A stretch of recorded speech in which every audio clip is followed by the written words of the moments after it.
Hey Mom, Tasha wants to try the new ice cream parlor next to LX Mall.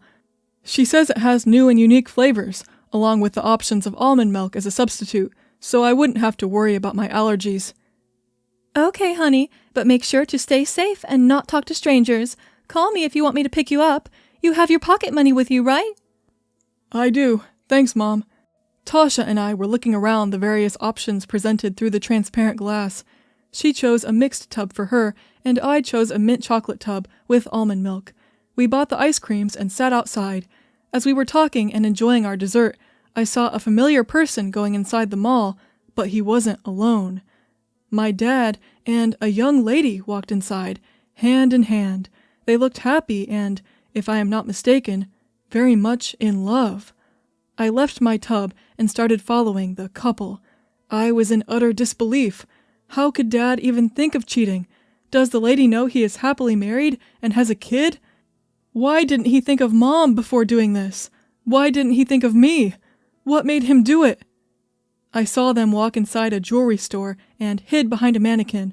Tasha came running after me, both hands occupied with the tubs, and looked at me weirdly. What is wrong with you? Why did you run off like that? This was the fastest I had ever ran in my life. I shushed her and told her to stand behind me. Oh my God, isn't that your father? I nodded and looked at my dad trying on rings with the lady. I quickly take out my phone and notify Mom. Mom, can I ask you something? What is it, baby? Do you want me to pick you up? No, do you know where Dad is right now? At the office. Where else would he be? Mom, he is at the mall. He is right in front of me. Please tell me you asked him to buy you rings. No, baby. You must be mistaken. I am sure he is working. She did not believe me, so I sent her a picture through the glass. Now do you believe me? Oh, right. I forgot about that. That lady is his secretary, Maya. She is getting engaged next week, and your dad is helping her select the rings. Why him, though?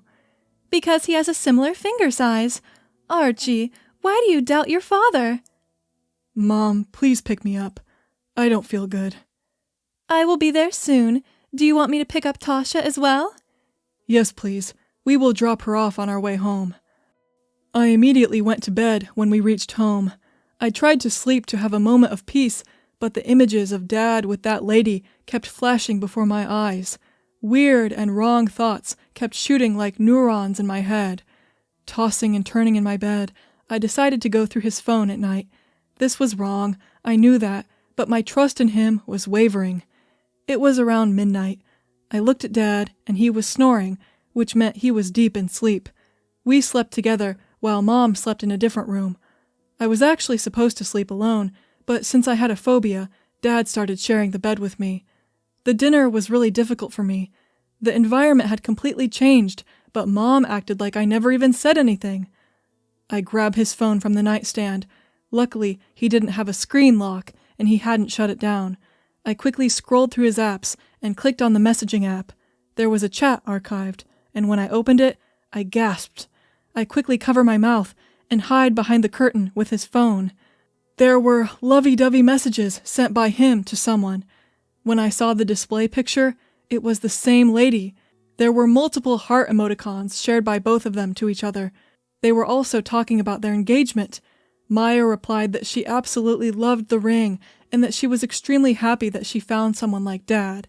My fingers were itching to write her a reply that said, "He has a wife and child. Stay away from him." But I controlled myself. What if she already knew? I held the phone and clicked some pictures of the chat with my phone. Mom won't be able to refute with this proof. I kept his phone as it was and slept on my side. Sleep didn't come to me easily, so I had to struggle a bit. I tried to find Mom early in the morning, but she was nowhere to be found. "Hey, buddy." Dad ruffled my hair as he walked past me with his coffee. "Mom had some work, so she left early. I'll drive you to school today. Get ready." Are you awake? I need to tell you something. After showering and dressing up, I saw that I had a message from Tasha. I quickly replied and got a picture in response. It was Mom in the picture, kneeling before a grave. Is this graveyard near your house? Yeah, are you coming here? I'll ask Dad to drop me at your house. Dad, I'm ready. Can you drop me off at Tasha's? We had a project, and we need to discuss about it before we reach school. Sure. Have you eaten? I'll eat with her. It's a little urgent. Can we leave now? I didn't want to lose Mom. Dad grabs his suitcase and we take off. Soon, I get off by Tasha's house and see Dad waving at me. I manage a fake smile and wave back at him. The moment he leaves, I hurry towards the graveyard. Tasha was spying on my mom, so I snuck behind her quietly. She was startled when I placed my hand on her shoulder. You idiot! Why won't you alert me before coming here? We are at a graveyard. You don't know how creeped out I am right now. I muttered sorry, and paid attention to Mom. Her shoulders were moving in an up and down direction. She was crying. Tasha held my hand. Don't go. I don't think she wants to be disturbed. But I couldn't control myself. I can't see her in distress. I was quietly nearing the grave she was at, and was about to hug her from behind until I saw the name on the grave. I stepped back, accidentally crushing a twig, which caused Mom to quickly wipe her tears and look at me worryingly. My eyes started watering, and I ran out of the graveyard, not responding to her calls, asking me to stop. It was Drew's anniversary today. He was Archie's father and my dear husband, but he passed away when Archie was really young. It was really hard for me. I had started neglecting my son because I fell into depression. It was Jason, Drew's twin brother, who stepped up and helped us. I was on the verge of destroying myself and my son until Jason became our pillar of support. He sacrificed his freedom to take care of us and acted as a father figure to Archie. We still haven't revealed this to Archie yet, and Jason said he did not want to do it anytime soon. He did warn me that someday Archie would have to face the truth. And it looked like today was the day. I was bawling my eyes out beside Drew's grave until I heard a crack. Archie stood behind me, horrified, and he ran away. I pleaded for him to listen to me, but he did not stop. Tasha stood by the entrance, confused at the whole situation. I joined my hands together and requested her to ask Archie to call or message me. If he did not want to, at least he could read what I had to say. The sweet girl promised me that she would make him read it and told me not to worry. I was extremely thankful for her. Archie, baby, please talk to me. I am so sorry that you had to find out this way. Please reply. I will explain everything to you. I'm sorry I hid this from you, but it was for your own good. I kept on running towards school. When I reached it, I skipped my class and sat on the rooftop. My head was spinning, and my heart ached. Why was Dad's name written on the grave? Who was the man living with us? Why did he look exactly like Dad? Even if he is Dad's twin, why wasn't I ever informed about my uncle? My phone kept buzzing with notifications. I saw that Mom had sent me multiple messages, but the last message in particular hit me differently. Please reply. I will explain everything to you. I'm sorry I hid this from you, but it was for your own good. Why did you think hiding my father's death from me was for the better? You were just a baby when he passed away. The more you grew up, the more you craved for a father, for support. Jason was determined to never make you feel Drew's absence. Who's Jason? Your uncle, honey. He is Drew's twin. When were you planning on telling me about this? Of course we had to tell you someday, but we didn't know that we would have to do it so soon.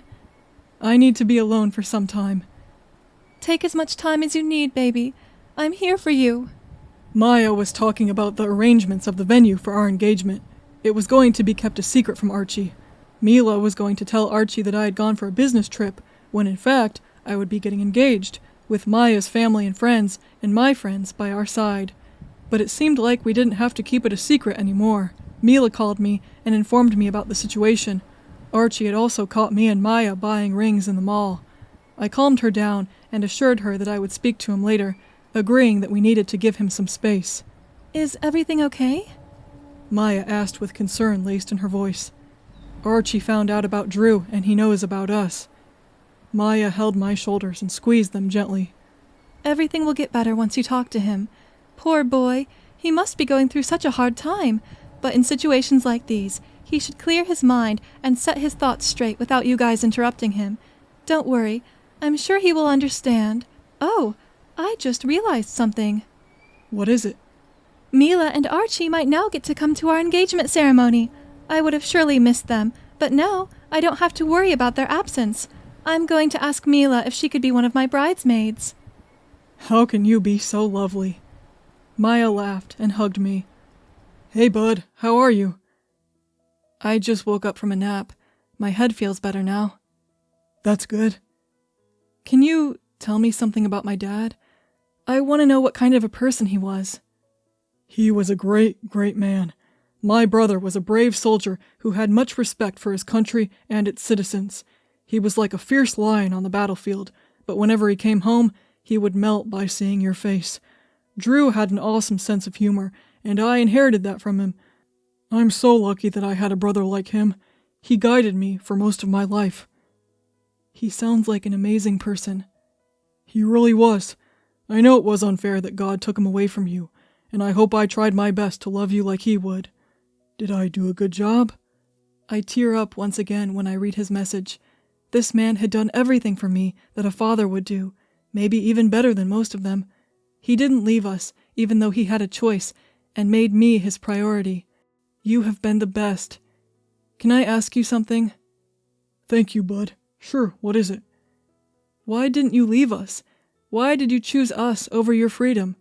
I might be young, but I know that you might have done things that you couldn't after being tied to us. I promised Drew that I would take care of his baby. Even if he isn't alive today, you still know what he looked like. I will also share some of his stories with you so that you can get a better understanding. How old was he when he joined the military? Well, our father was from the military background, so he trained us, starting from age 15. I had a disability that prevented me from joining. Drew was able to get in when he was 18. I've heard stories about how he was the head of his batch because he had more experience than the rest. The seniors were fond of him as well. Wow, that is so cool. Not just that. When I visited him, I saw him fight off some wild animal that tried attacking their base camp. He was in the hospital for 10 days because of his injuries, but he healed quickly. And here I am, afraid of a tiny cockroach. I want to be as strong and brave as him. How did Mom and Dad meet? Your dad was set up on a blind date by me and his military friends. This idiot forgot to zip up his pants properly when he saw and greeted her. Luckily for him, your mom laughed it out, and they had a great evening, according to Drew. I started laughing as well. That was such a cute story. Archie, I think you should go and talk to your mom. Knowing her, she must be having a hard time right now. I should. Thank you for telling me about Dad. When I saw the time, I realized that the school had ended already. I walk out and stand by the entrance. I take my phone out and dial a number. Hello? Archie, where are you? Why aren't you home yet? Is this because of what happened in the morning? Please forgive me and come home. Mom, I'm at school. Can you pick me up? I will be there shortly. The ride back home was silent. It wasn't excruciating, but rather peaceful. I had gotten my answers and came to an agreement with it. When we entered, I back-hugged Mom and told her that I was sorry for behaving like that. She turned around and patted my head, saying that I needed to rest while she was going to prepare dinner. We talked about Dad and laughed at his goofy moments while having our dinner. Nevertheless, I still felt some kind of emptiness in my heart. At that moment, the door opens and my uncle walks in. Am I too late? He asked as he put his suitcase on the sofa. We just got started. Come and take a seat while I grab a plate for you, Mom said. He filled his portion and smiled at me. Did you sleep again? Your face looks puffy.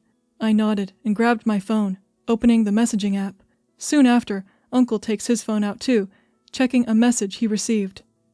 Welcome home, Dad. I love you. He beamed with pride and showed me a finger heart.